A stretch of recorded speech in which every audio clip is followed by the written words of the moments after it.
I'm not. Been hesitating. I have my boiler replaced. So I think it was 14 degrees as well. Wow.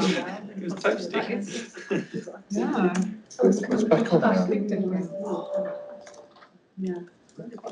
This is. Okay, good evening everyone, it's 7:30, so we will get started. Everybody's ready?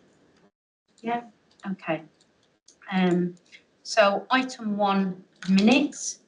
So we are going to confirm the minutes and decisions from the previous meeting. So anyone who is here, are they happy to agree with the minutes from the previous meeting? Agreed. Agreed. Okay, thank you. Item 2, apologies for absence. So we want to receive any apologies for absence. Is anyone aware of any? Yes, Councillor Williams is in place of Councillor Banks. Okay. Councillor Johnson. And Councillor Miss. Yeah. Councillor Deacon. And Councillor Deacon. Okay. Thank you. Item 3 is declarations of interest. Does anyone have any declarations of interest? I have a declaration of interest. So we have some safeguarding and domestic abuse on the agenda later, and I have a strategic role in Herts and West Essex Integrated Care Board around safeguarding and domestic abuse specifically is in my portfolio. So just to highlight, there is a interest there. Okay, item number 4, public participation. So we don't have any members of the public to ask any questions, or we're not aware of any that have been submitted. No? Okay. Item number 5, consideration of any matter referred to the committee in relation to calling. And I'm not aware of any items. No? Okay.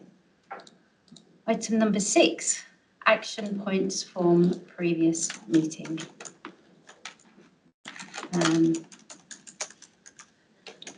Any comments on any action points from previous meetings? Have been dealt with? Okay. Fantastic. Okay. Item 7. Work programme. Any comments on the work programme?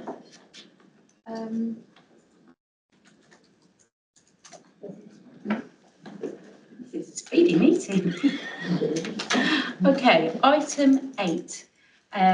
Q2 quarterly budget monitoring report. Yeah, I'll be taking that. So. Okay, thank you. So yeah, you should all have the Q2 financial monitoring report for Housing and Community Overview and Scrutiny Committee.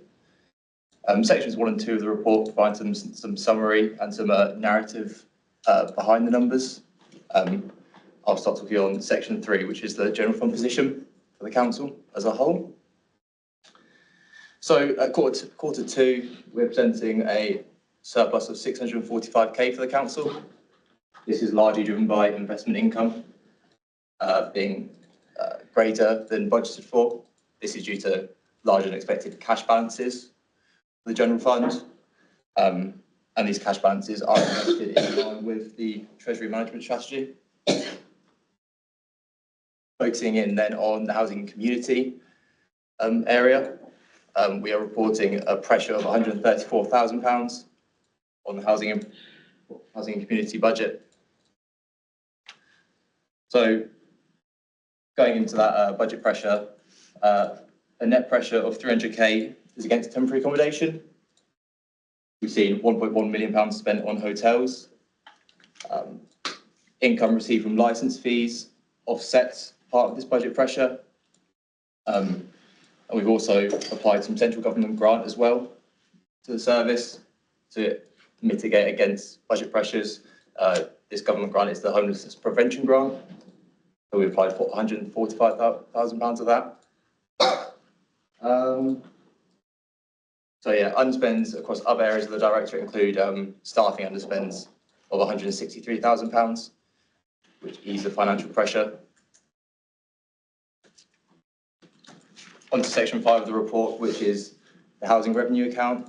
We are forecasting a balanced position for the HRA at Q2. We've seen a favourable position on income offset by pressure on the expenditure budgets. So the £1.2 million favourable income position is relating to, in large part, to a lower void rate than budgeted for. So that means we're collecting more rental income than we had budgeted for. We've also seen the introduction of the supported housing charge, which at the time it was introduced at a conservative level, cautious level in terms of income estimation, and that has exceeded that budget. We've also seen a favourable position on non-dwelling charges, and similar to the general fund, greater than expected investment income, which has been invested in line with the Treasury management strategy. Moving on to expenditure, we've seen a pressure of £525,000 on repairs and maintenance, works related to damp and mould, related to a pressure of £750,000. This is offset by a reduction in empty home spending and other underspends across other work streams. Mitigation continues as we review with the service how we can bring this overspend down, and that's actively ongoing. Supervision and management, we are seeing staffing pressure of £319,000, which is largely due to interim cover of existing vacancies. We're seeing a high level of utility costs, which is causing pressure of £326,000. We'll hope to recoup a lot of this pressure in future years through service charges. Legal cases are causing a pressure as well on the HRA. 320k can be linked to legal cases. This includes the disrepair claims and also the legal support required to process these claims. And so mitigation has come through the fact of reduction in costs of one-off budget items, used for large one-off items which weren't being used in the year, or there was not time to utilise within the rest of the year, so spending was brought down on that item. Moving on to section 7 of the report, we're looking at the capital programme here. The general fund is broadly on budget. With the capital programme, particularly with the housing community focus, there are no major concerns there from a finance point of view. When looking at the HRA capital programme, you can see overspends of 230k, 235k, in fact, sorry. This relates to inflationary pressures on council housing development. And then we also have another item to note on the capital programme is accelerated spend on planned roof works to existing council stock. This is accelerated spend, so it will be brought forward from 25-26 budgets. And that's all on the finance. Any questions?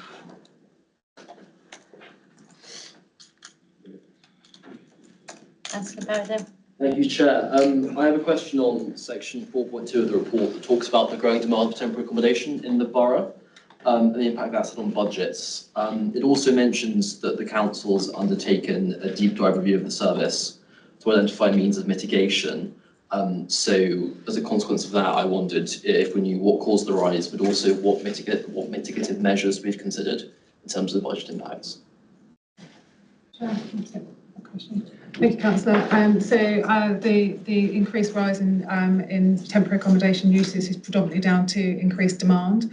I don't have available figures with me currently, but I can absolutely share them by return to the committee. So there's been a significant increase in placement rate and approaches to the local authority, somewhere in the region of circa 50% in some quartiles.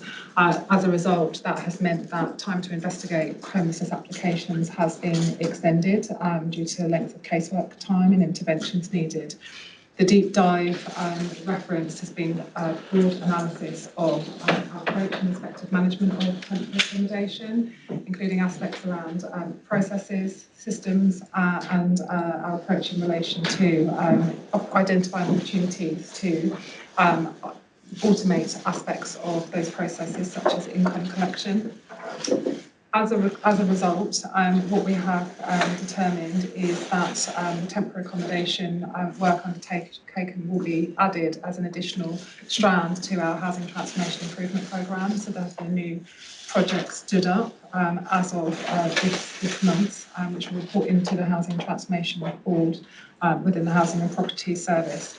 That project will cover aspects of day-to-day process review, resourcing, the delivery aspects around forecasting and demand, income and expenditure, but also broadly look at our asset and identifying opportunities to accelerate improvements in relation to the delivery of asset or the development and regeneration of new assets.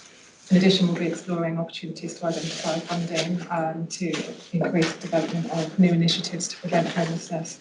And we're working broadly with our partners to develop a new homelessness and lost sleeping strategy, which is able to come back to members in the new year. Awesome. Thank you. Did you have a follow-up to that, or? I did. I've got another question, but I'll come back later. Okay, thank you. Councillor Adeleke, did you have a question? Yeah, just a quick one. Item 2.3, the Housing Transformation Improvement Program. How much time have you got left to complete that? And the recruitment of agency staff, what percentage are we talking about in terms of compare with the full-time staff that we've got? So on the agency, I don't have that off the top of my head, but it's something we can find out. Yeah, I can just answer your first question about the Housing Transformation Improvement Programme. So there is a full service redesign included within it as one of the projects, and that will impact on all of the staff and all of the services within the Housing and Property Directorate. That comprises at the moment around 220 staff, so that's the number of staff you're talking about. So a very big exercise. A full change process is underway and has just started, looking at how we reorganise that. The proposals have been agreed. They will go out to consultation with staff and the unions in the new year. We anticipate the whole process will take around 12 to 18 months to complete from start to finish. Very big exercise, and it looks at everything that we do, but that's broadly the time frame we're looking at. Thank you. Did you have any follow-up to that? Thank you. Any other questions? Councillor Baradell, did you have a second question? Not anymore. Thank you. Can I just go back to the temporary accommodation question, sorry.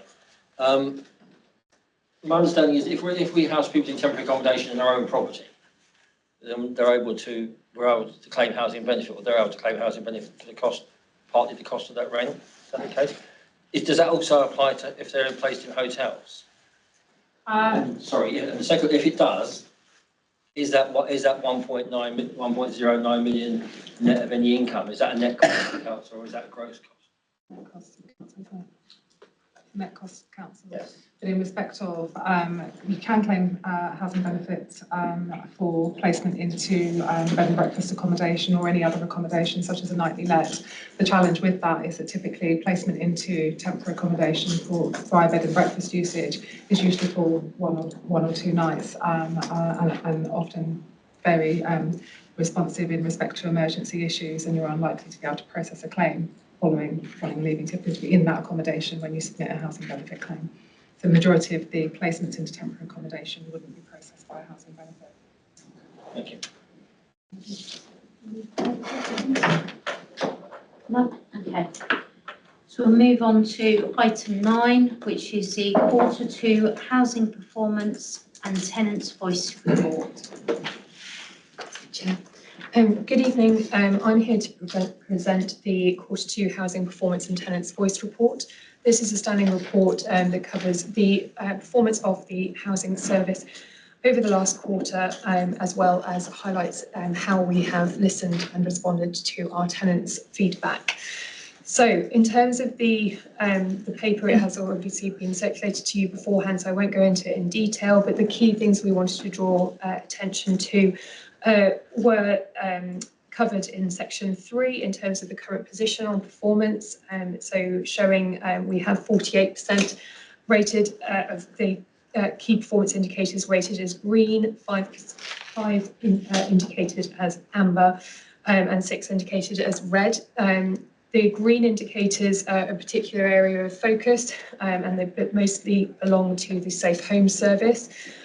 What you will see is if you look further down in the report in comparing our performance, we have seen our performance move up into the first quartile in comparable benchmarking with our key performance indicators. In terms of the areas of red indicators, we have 6 red indicators at the end of Q2. What we've done in this report is put it slightly changed how we've presented it in order to make it clearer what the actions are that we are taking to address those areas of performance and when we are expecting that performance to be improved. So that hopefully will be clear for you within the report. The 2 areas, the 2 indicators that are newly read are the average relet time in days, as well as the current arrears as percentage of annual debt. As you will see from the average relet time, there's additional work that is being done to work with tenants who have made us aware of the intention to move. And we are also expecting to see improvement following the upcoming tenancy agreement review. Excuse me. In terms of the current arrears as percentage of annual debt, there's an explanation in there relating to the impact of the changeover to the universal credit migration. So that's in there for your awareness. So moving forward, the further red indicators are highlighted, but we have also drawn out particular areas of focus. These ones may not be marked as red or amber, but are ones that are crucial to our service and to the health and safety of our residents as well, such as compliance, damp and mould, etc. So as you will see, we have focused on compliance, and we've attached the latest compliance position in the September 2024 assurance report. We then go into covering damp and mould, and that is covered within this section. Moving into our response repairs, again, another area of key focus, and we have seen a good reduction over the last quarter.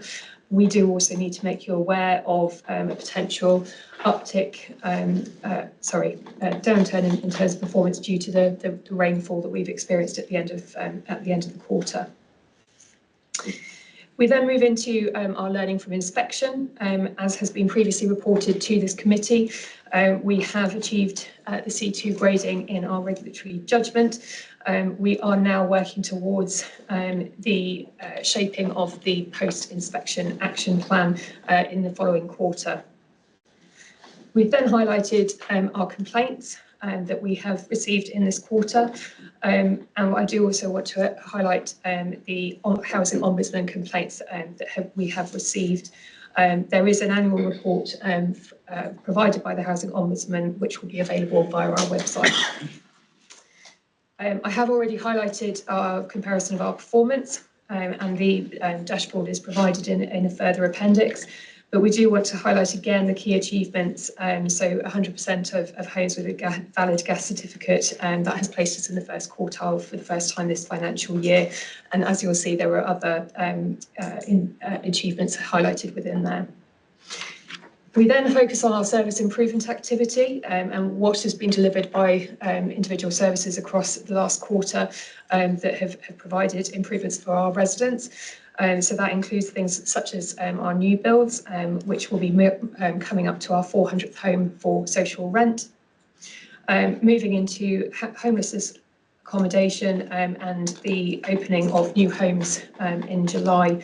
for the Alexandra Road Hemel Hempstead development. We've highlighted other key areas that we have delivered and supported, such as the future neighbourhoods as well. The final portion of the report is highlighting our tenants' voice. As I said, this is a key part of the consumer standards that we need to adhere to, and to show that we are listening and feeding back to our residents as well. I wanted to make sure that people were aware of the Housing Open Day. This is a bit of a sales pitch to you all. It'll be on the 13th of December, so it's coming up rapidly.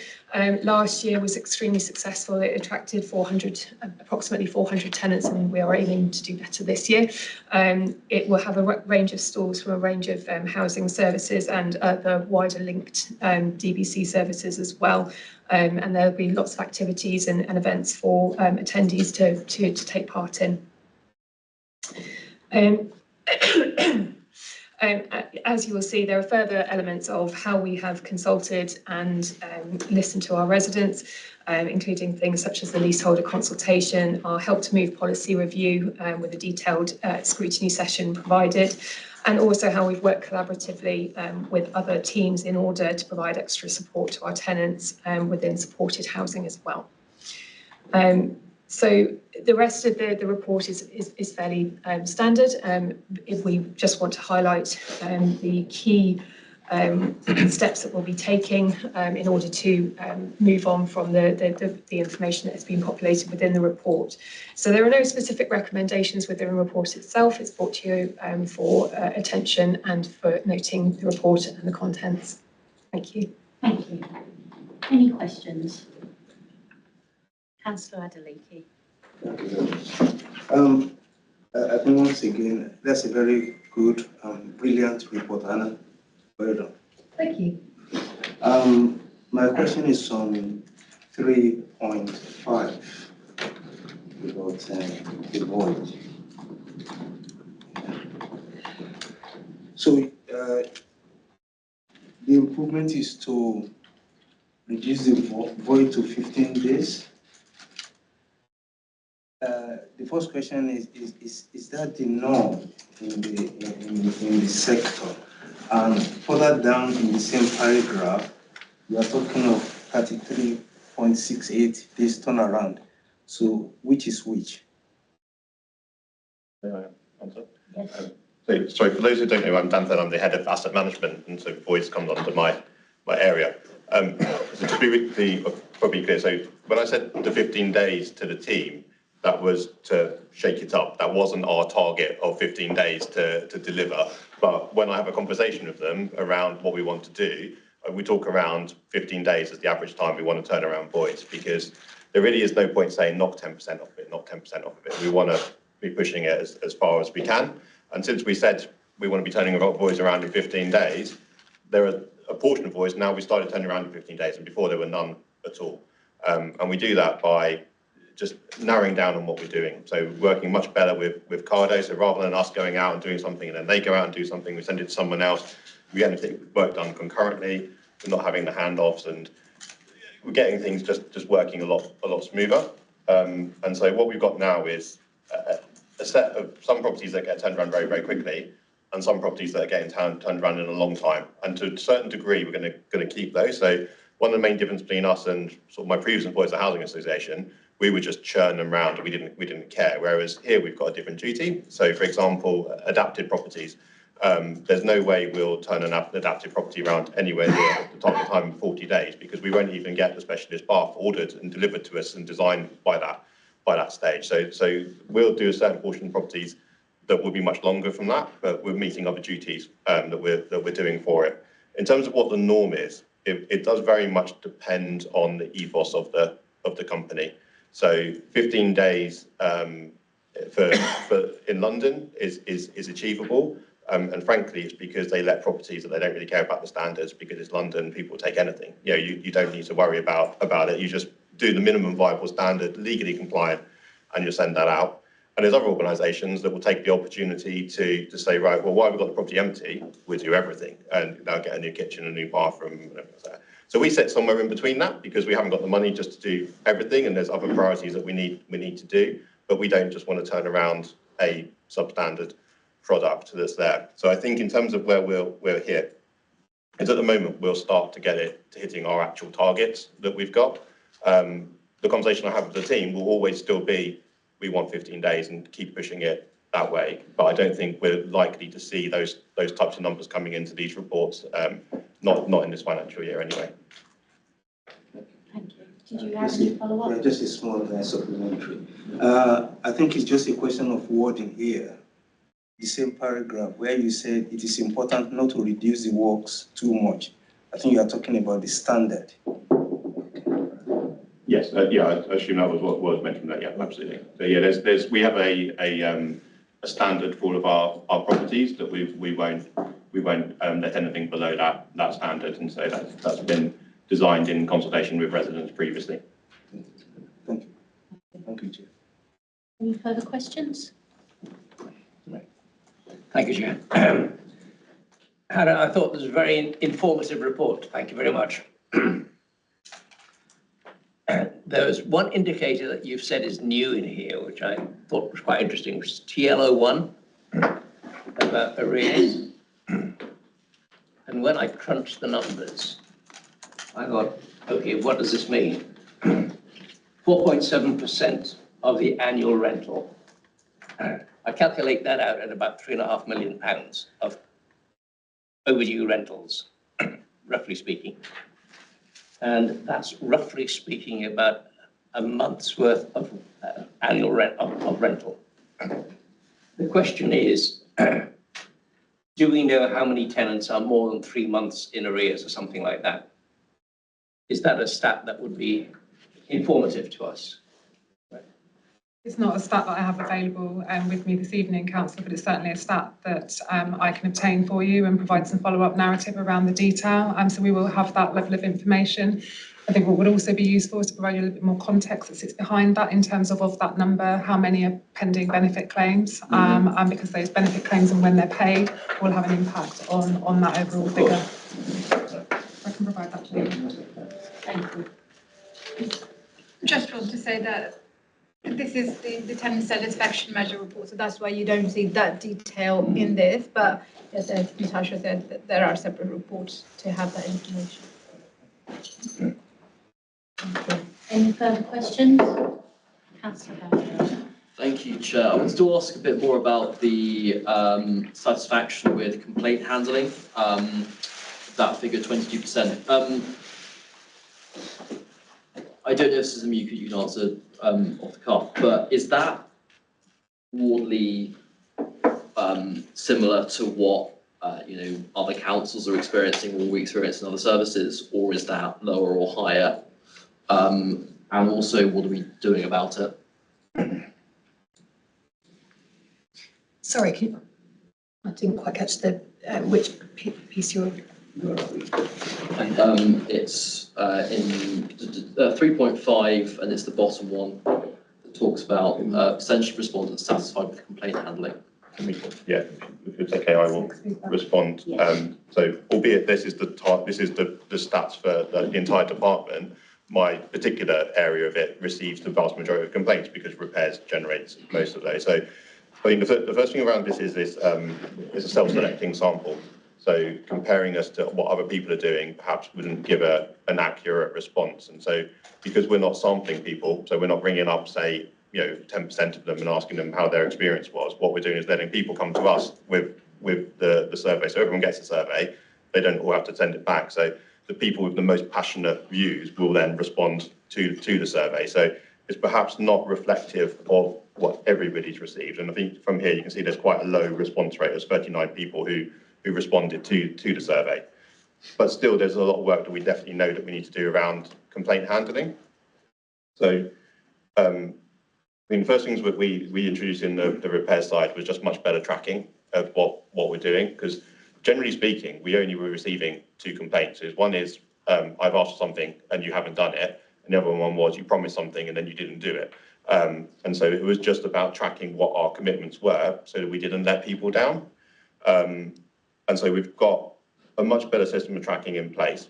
That won't be perfect until we get the digital platform, because at the moment we're capturing things that people are telling us about. But once we've got the digital platform, we'll be able to capture a far more variety of commitments we've made and tasks that we need to do. And more importantly than that, we'll be able to manage the risks involved in them and track them. In particular complaint handling. So for my particular department, which is the majority of our complaints, or at least more than half of them, is when the complaint comes in, we ring up the person and we say, we just want to make sure we understand what's happening with that complaint. We then investigate it. And then before we send the letter back, we also ring them up so that there's no surprises on their doormat, basically, that on our response, because there's some times where we've just generally misunderstood something, or sometimes the resolution they want is actually really simple and it's not something that's technically what we would offer, but we're more than willing to compromise and do that. And so what we're seeing now is a reduction in escalations to stage 2, which I think is a good indication that we're getting the stage 1 complaints better.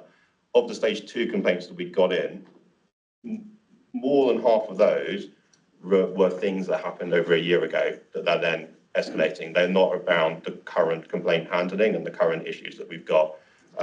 Every commitment we make in a complaint goes into a tracker with a person's name assigned to it.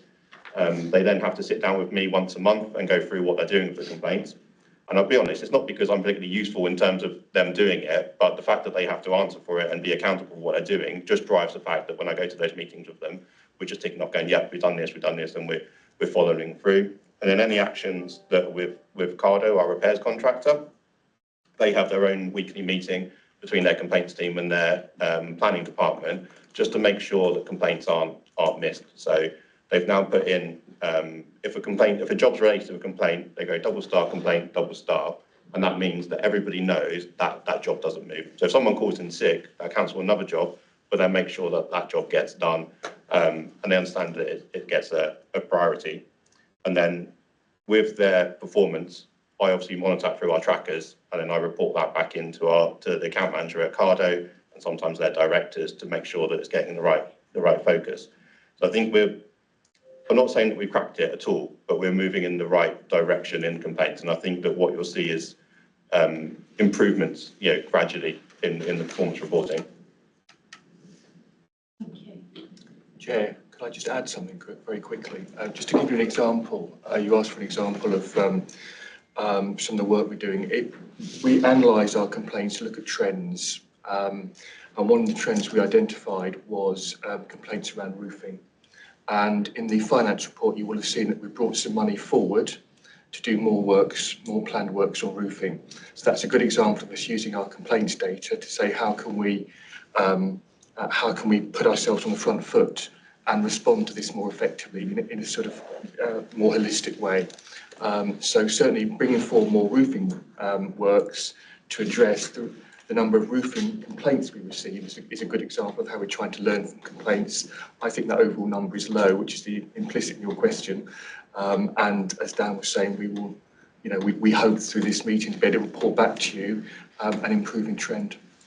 Thank you. Did you have any supplementary? Or? Okay, thank you. Any further questions? Councillor Adeleke.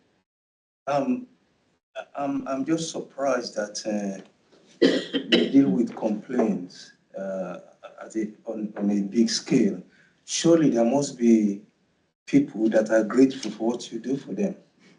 So don't you have stats of people writing back to say thank you for the great job?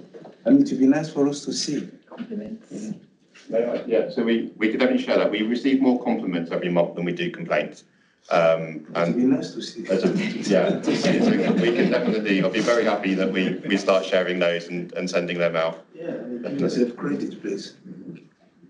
Just to feedback, Darren had actually mentioned that about the report and being more positive about everything we are achieving. I think we are just very focused on areas for improvement and how we want to deliver that improvement for our tenants and for our residents. But we do have a lot of positives, and there are a lot of things that we do deliver for our residents that work extremely well. So we will do a better job of championing that moving forward. Let us know about it and bring some champagne next time. Can we minute that? Let's go from the inbox now. Thank you. Any further questions? No? Okay. So we'll move on. Item 10. So that's the community safety and safeguarding update. Thank you, Chair. This item is an information update. There's no ask of the committee this evening. So really to provide you information in relation to our community safety statutory framework under which statutory community safety partnerships are formulated. So this relates to activity within the Crime and Disorder Act and related housing legislation such as the Domestic Abuse Act and safeguarding priorities. The report provides an overview to members of our Community Safety Partnership governance structure and also the approach that we are taking in relation to tackling instances of community safety and related activities of crime, disorder, antisocial behaviour as an example. The report that you have before you this evening provides further insight prepared by Emma Perkis, our Community Safety Manager, into the activities of the team, highlighting some progress in relation to varying strands of activity, particularly since the reshaping of our Community Safety Partnership specifically, but also the development of the team structure, which has changed in the past 6 months under the leadership of the new Head of Service, Joshua Smith.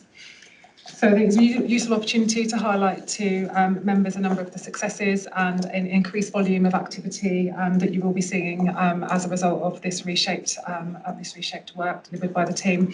In particular, I'm sure those of you active on social media will have this week seen a lot of activity and information from the team in relation to ASB Action Week.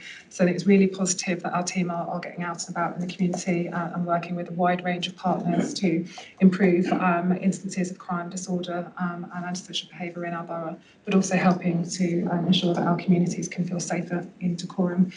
So I have Emma with me this evening to provide any further context about any aspect of the report that you may wish to ask, but really open the floor to enable you to have the opportunity to ask any questions that you may wish to about any aspect of the report or the initiatives that are being delivered.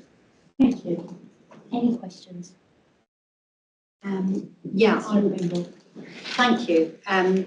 Thanks for the work on this. It's very encouraging reading it and understanding the thinking that is developing. I've got a few questions.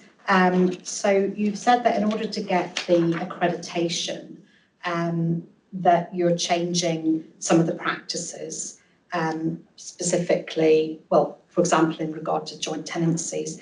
So can you just outline what the previous practices were that need to be changed and how they're actually being changed? So I'll take the first part of your question, Councillor, and then Emma can come in with any further details. Sure. So in relation to our tenancy agreement specifically, it hasn't been reviewed since 2012, so it's quite outdated in terms of content. And you'll appreciate that since the writing of that tenancy agreement, the Domestic Abuse Act and other legislation and ASB powers have come into inception, such as the use of domestic violence prevention orders and such like. So we're in the process of bringing our tenancy agreement up to date. We have just presented to the senior leadership team on that tenancy agreement review, and we'll be coming to this committee in December to talk about the steps that we're taking to bring that agreement up to date and the consultation framework that will sit around that. So it's quite extensive due to the nature of the tenancy agreement being a legal document underpinning the allocation of all of our social homes. So what we will have is a pre-post cabinet process. So it will come to scrutiny and cabinet as timelined in December. And then we will go through a statutory formal consultation period following that, following which and following extensive engagement with our tenants, we will then come back through our senior leadership team for approval of a revised document document and then back to scrutiny and on to cabinet, which is tabled for March and April committees. So that's the work that is being undertaken in relation to the agreement. So currently, activity that is being undertaken to address any instances of domestic abuse within the home will be using other powers that we have available to us that are defined within the tenancy agreement or other legal frameworks that might be enacted either by the police, via the Community Safety Partnership, or by the antisocial behaviour team directly. As you appreciate, certain instances of domestic abuse can often be misreported as antisocial behaviour, and so they were initially investigated as such. I'll leave Emma to kind of add any further aspects that she may wish to around any of the other changes that are being made. We're doing a lot of deep sampling as well to making sure that all of the departments that are dealing with housing tenants are giving the best service, looking at that safeguarding element, making sure that we consider options, because not everybody that suffers from domestic abuse, as you'll be aware, wants to move from their property. So it's around that safeguarding, and again, that strong partnership working that we need to do to make sure that their people are safe longer term. So that deep sampling is important to make sure that we've got that clear quality control and we're giving the best service to everybody. So Thank you. So did you have a supplementary to? Yes, I do. And then I've got some other questions on other aspects of the report, which I'll take in turn. So with regard to the work you're doing, the deep sampling and so on, one issue I'd like to explore is how you deal with instances of criminal damage, because it's very, very common for domestic abuse to be accompanied by criminal damage to windows, doors, fixtures. And where the council is the tenant, sometimes victims feel that their tenancy may be at risk if they are repeatedly causing or having damage caused by other people where they're the victim. Is there any way of reassuring victims that it's okay to report that and that it won't affect their tenancy? Definitely, and that's where our partnership working is essential. I speak and meet with the police almost on a daily basis, and that's the sort of joint work that we'd be doing, because we will get those incidences reports. We dial into a police meeting every morning where one of the main topics is around domestic abuse victims and incidents that have happened, and that's where we have that robust approach. We're not in there to penalise victims any more than they need to be. We would look at it from a more holistic approach in regards to that we would not make them charged for that criminal damage, because we are fully aware of how those incidents and that damage has occurred, and that's when we work with the tenant and work with the police. So they wouldn't be considered a breach of the tenancy agreement? No, thank you. Correct, and if I could just add to that, Chair, the Domestic Abuse Housing Alliance accreditation is extensive and it's quite hard to attain. We're engaging really proactively with our assessment team, and they've given us really good confidence that we're in standing in good stead to be successful for accreditation early next year.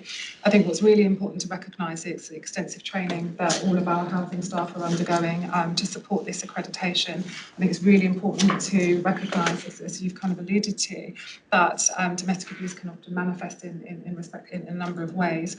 All of our property team are undergoing training and sessions with the domestic abuse and the safeguarding team, and we're also informing our contractors about what it is to be professionally curious about what you might see when you go behind the door and step over the threshold of a property. So recognising that damage in a home doesn't necessarily mean willful damage. It could link to other things, could be health, could be other physical factors that are manifesting in a home, and we're making in terms of our progress. So I think this is really positive for our tenants and our wider residents in terms of the offer.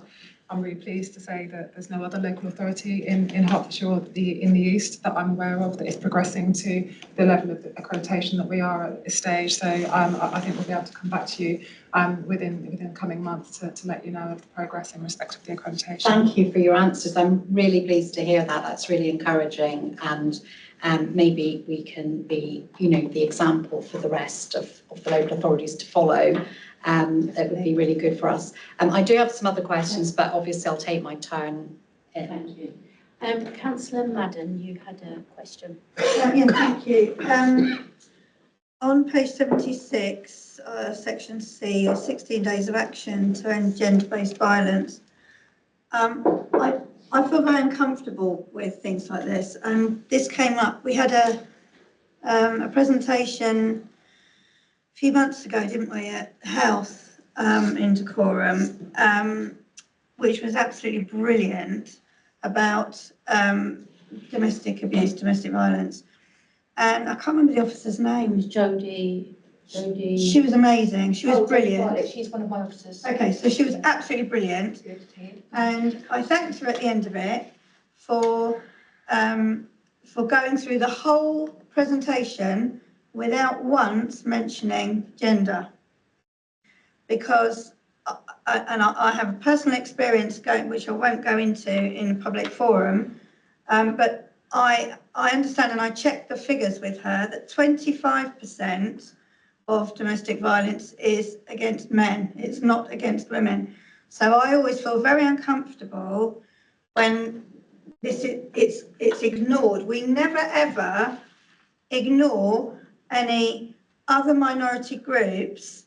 They're pushed to the fore. We should be promoting the fact that there is also domestic violence and violence against men.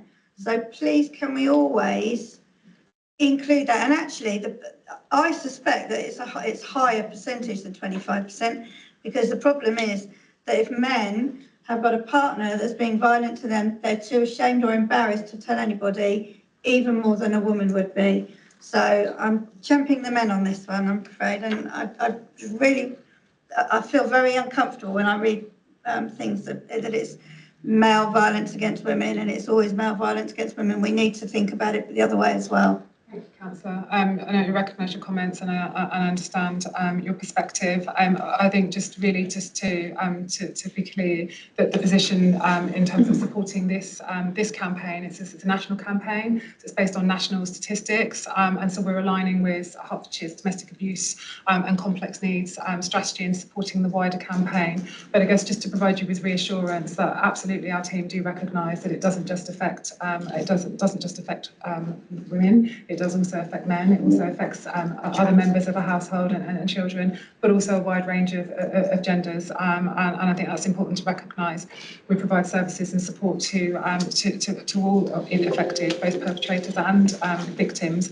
And that's, I guess, that's what's so important about the Domestic Abuse Housing Alliance accreditation. It's a whole system approach, and it recognises that it can happen to anyone. And I think you may well be familiar with our policies that were approved by Cabinet some time ago. I think that really sets us apart in terms of approach that's being delivered elsewhere across the county, but also falls in line with the Domestic Abuse Housing Alliance requirements.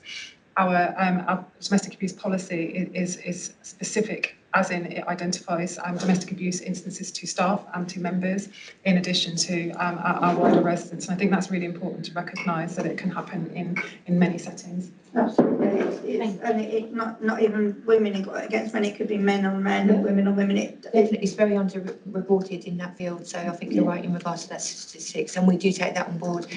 This is a national campaign, and that's why we're going with it. But there's nothing stopping us in the future, specifically doing projects. It's just that we need to recognise this as part of White Ribbon and the further information. I would really welcome a project that emphasises that as well, please. It was like you was in our team meeting the other week, so yeah, it has been discussed. I appreciate that, thank you. No problem. Thank you. I'll come to Councillor Pesh, and then I will come to Councillor Pringle, and then we'll... And then I've got one more very quick one after that. Okay, so Councillor Pesh. Right, yeah, thank you.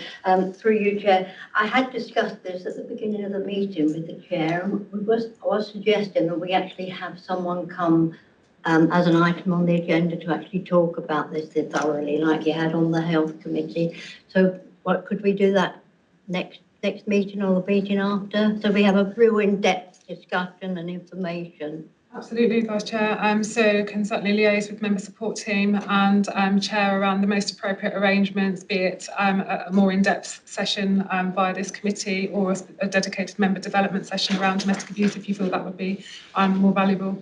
Yeah, thank you. Thank you. Could I just mention that we had a very good workshop a few weeks ago on this very topic, and some of us came into the chamber to have the workshop.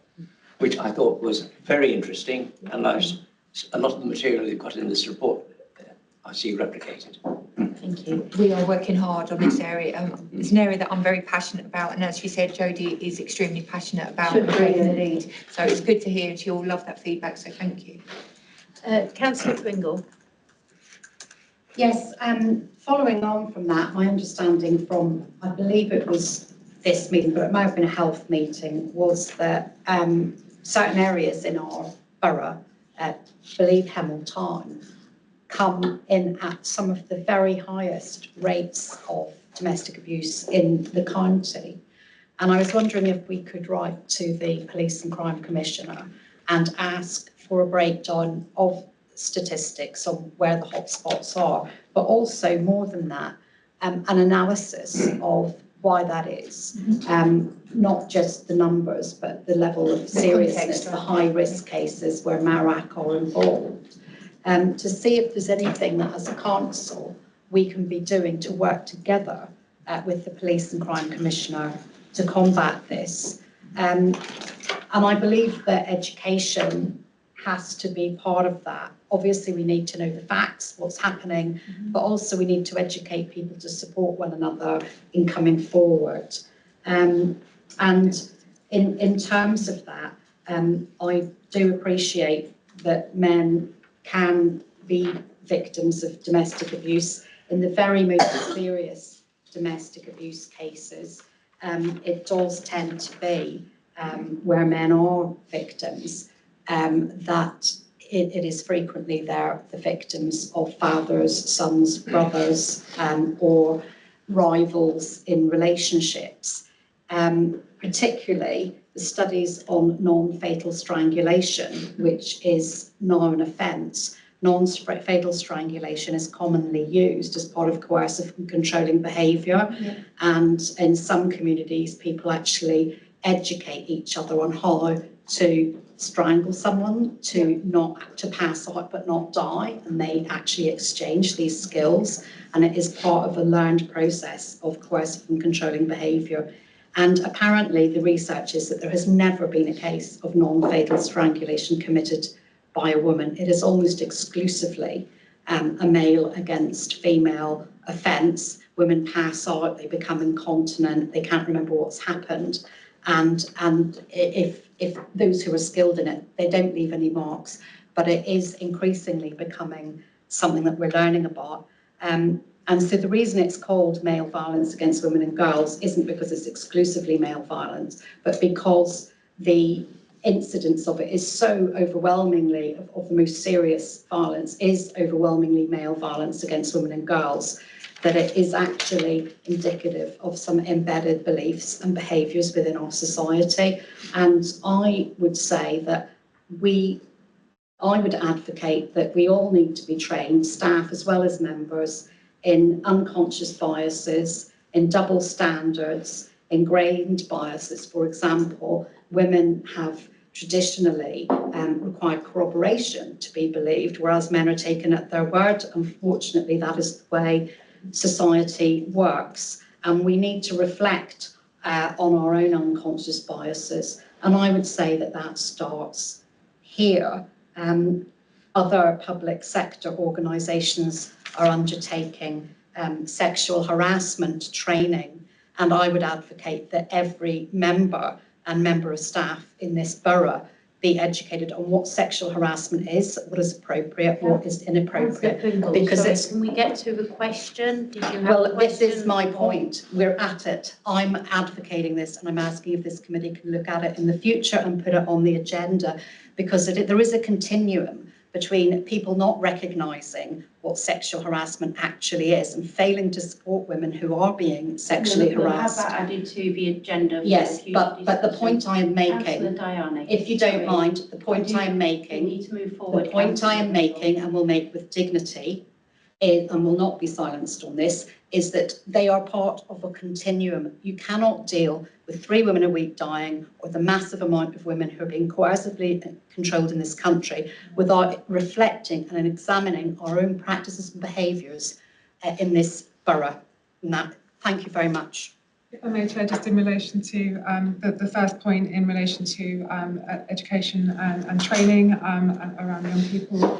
So myself and Emma and the team are engaging with an organisation called EduGuard, who provide support, advice and education in our schools locally. And we'll be meeting with them throughout December to understand the programme of activity that is being delivered in schools in relation to education around a range of community safety initiatives and factors, but includes safeguarding and domestic abuse. So we will follow that up with them and understand how we can support that programme more broadly. We do have a community safety partnership strategy meeting next week with our wider partners. So the PCC is in attendance, so we can ask for some further information and data in relation to domestic abuse across Hertfordshire. Thank you very much. Thank you. And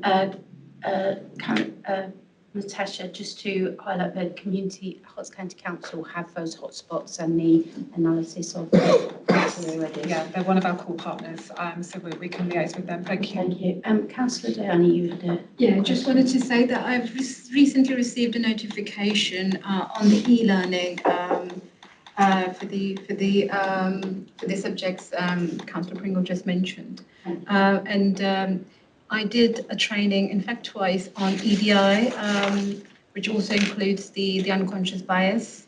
So I'm not sure if everybody has access, but they are really good trainings, e-learnings, and available on our web portal for all of us. Thank you. And Councillor Madden, did you have an additional question? I did. Then we need to move. Just very briefly, I used to attend these CSP meetings many years ago, before I was a councillor, when I used to run an anti-knife crime charity called Billy's Wish. And I just wondered, I've been looking for, if you Google Decorum CSP, the information is so out of date. It says the last meeting is 2020. So I never thought about it really, but I would like to know when they are, and I'd like to know if I can attend. So the CSP meetings are quarterly. They're chaired by the CSP chair. The strategy meeting is chaired by the chair, so that's the chief executive. In attendance at our CSP strategy group, they're predominantly statutory partners only, not voluntary sector or wider organisations.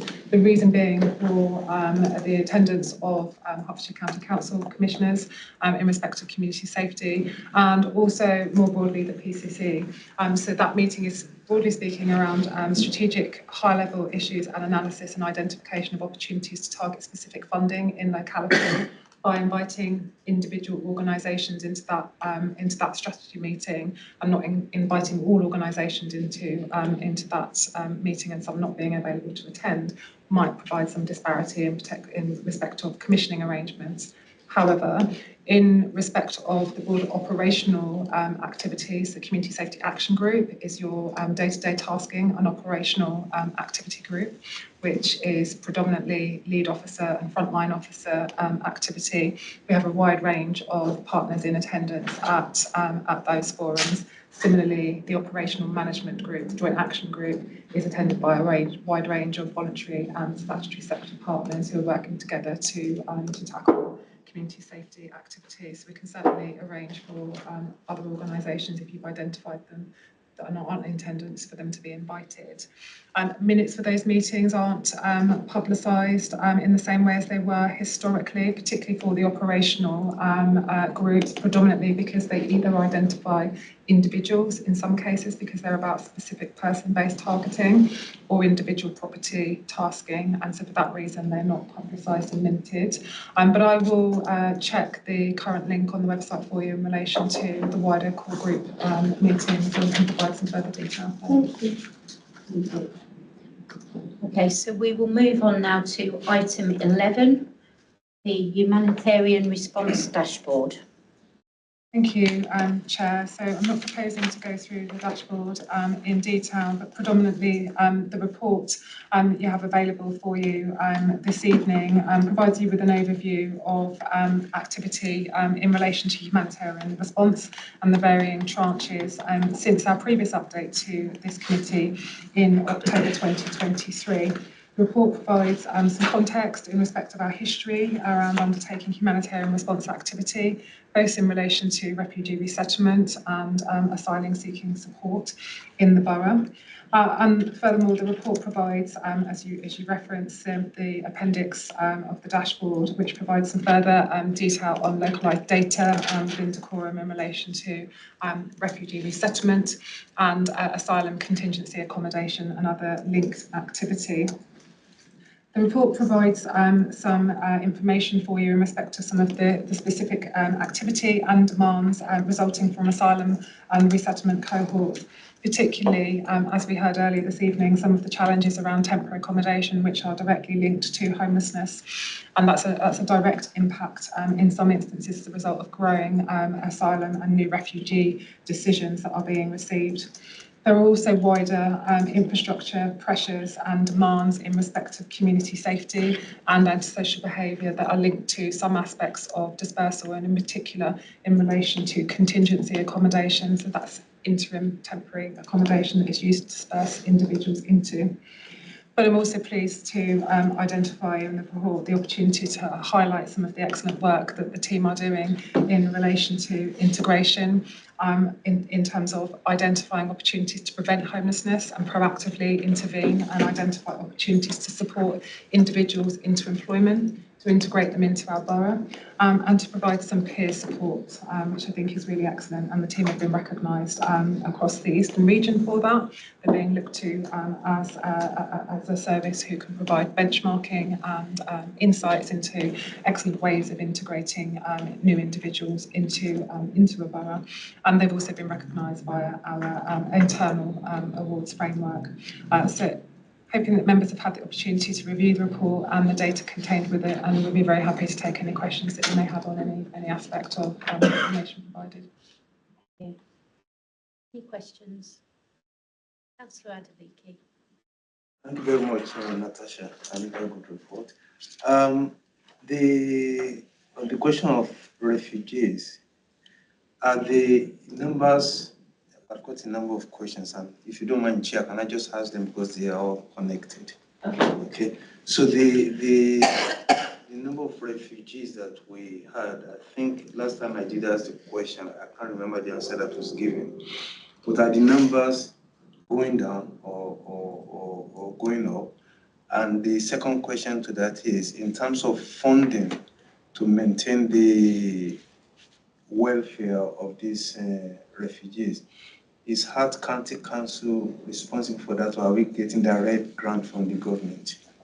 I will pick up those questions, and Mandy may add if there's any further. So in respect of the numbers, no, unfortunately they're not going down. So nationally, small boat arrivals continue to arrive, and the central government still have ongoing challenges in relation to meeting dispersal demands and accommodating individuals while they're pending decision. So locally, our numbers in respect of those housed in contingency accommodation continues to increase.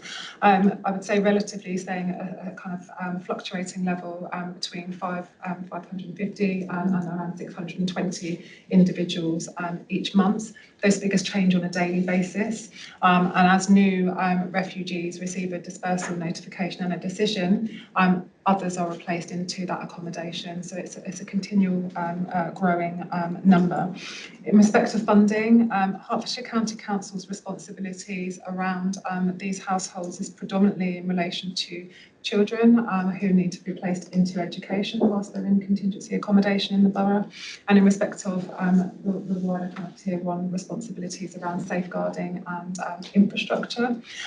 They don't provide funding to the local authority in respect of those dispersed into the borough. We receive funding directly from MHCLG in respect of the varying tranches of activity. So be that households who are placed into dispersal accommodation in our district, we receive funding directly for that. And Mandy and the team also claim retrospective funding for the support that is being provided to households who are resettled.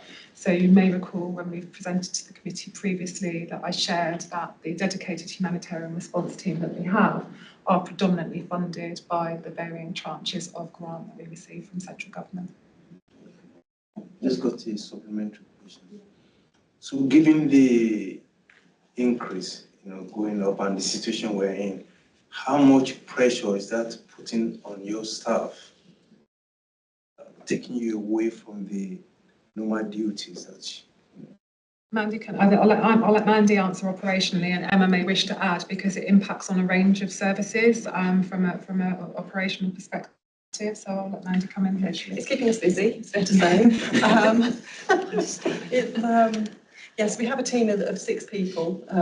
The team is split into 2, so half of the team manage resettlements. That'll be people that have come by safe and legal routes, and the other part of the team are on the side of homeless prevention. So that would be working with people that are post-decision, so new refugees that have come by the asylum route. So they're coming out of the contingency hotels, and then we will work with them in order to ensure that they have access to accommodation within the private sector. So predominantly our team will work with those with no priority. So effectively we're preventing rough sleeping and street homelessness for that particular cohort. I think it's also worth adding, obviously we still have Emma here with us, that what we are seeing is growing pressures in relation to asylum dispersal specifically, and our work across the Community Safety Partnership in respect of community safety activity, crime, knife crime, hate crime, modern slavery activity, specifically in relation to some of the contingency accommodations, that's a temporary accommodation, and then as individuals receive determinations, those situations could continue to progress wherever they're dispersed into our community. We are working closely with the Community Safety Partnership and Hertfordshire County Council to address that, and we have had a number of meetings with the Home Office directly to address our concerns, and we are continuing to liaise with them and their accommodation provider in relation to the ongoing management issues. So very broadly, operationally, it impacts on the humanitarian response team directly, who are dealing with the situation on a daily basis, in addition to a wider community safety team. But you heard earlier the pressures in relation to temporary accommodation and homelessness. So we do have a statutory requirement in respect of households who receive new dispersal decisions and new refugee decisions. They're able to approach the local authority for assistance with onward housing. So that's increased demand to our housing register and potential increased demand for temporary accommodation. What we are also seeing is a knock-on impact for our third sector providers such as DENS, who manage our hostel for us, and they also provide our commissioned decorum outreach service. So there's ongoing activity across all of those areas, and that I've not also mentioned the wider infrastructure demands for our voluntary sector organisations, health, etc. Strategically, at the strategic group, our chief executive and myself work with local authorities across the eastern region to ensure that we've got a place-based approach and a consistent approach to integrating households into our boroughs. And there's a range of work being undertaken with partner agencies to address the ongoing issues about the wider dispersal programme. Thank you. Thank you, Chair. Any further questions? Thank you, Chair. I have a question that sort of straddles this report and the last one. It's on community safety. So for context, what I believe is the Holiday Insight is in my ward, and it mentions in here to a humanitarian response subgroup that's within the CSP that's doing stuff on this. So I wondered broadly what was being done in terms of community safety, and also whether any engagement was going on with local residents who live near asylum accommodation sites. So specifically in relation to the broader community safety aspects, we're meeting in the coming weeks with the local MP for which the hotel sits within the ward. There is some dedicated engagement work being led by our neighbourhood policing team with residents and with partners. So predominantly we're working with the policing team to undertake that activity. There's a lot of prevalent activity at the moment in relation to engagement with local businesses and residents in the locality due to the raised crime incidences that have been occurring within the locality of that site, hence our meetings with the Home Office and Clear Springs Ready Homes in that respect. And then I will leave Mandy to just talk a little bit about the subgroup and the work that they're undertaking specifically. Okay, so the subgroup itself is targeted intervention in relation to specific issues that arise as a result of activity particularly around the site I think you're talking about. And so we come together with the police, fire service, Emma's team, and ourselves to come up with a joined up approach in relation to how we can manage that. The hotel itself, in terms of humanitarian response, is not within our remit because it's pre-decision accommodation, it's home office accommodation, it's managed by an accommodation provider. However, we do use influence and knowledge that obviously we have in relation to trying to influence how that hotel is managed and getting additional activities, for example, into the hotel. And those kind of subjects will come up within that subgroup meeting, and working in partnership in relation to finding or trying to resolve issues that we're being made aware of. So they will come directly to that meeting, and then they will be looked at, and then we'll find a partnership approach to how to resolve those particular situations. Awesome, thank you very much. No, we've seen locally increased PCSO presence in public, which has been very, very That's as a result well of some received, of that, by local residents there. So to feed that back, they're very, very happy that we've now got visible police presence within the local area. No, that was my main sort of question. I think so. Thank you. Thank you. Any further questions? No? Okay, so on that note, then we will call the meeting to a close. Thank you, everybody. Thank you, Chair. Thank you.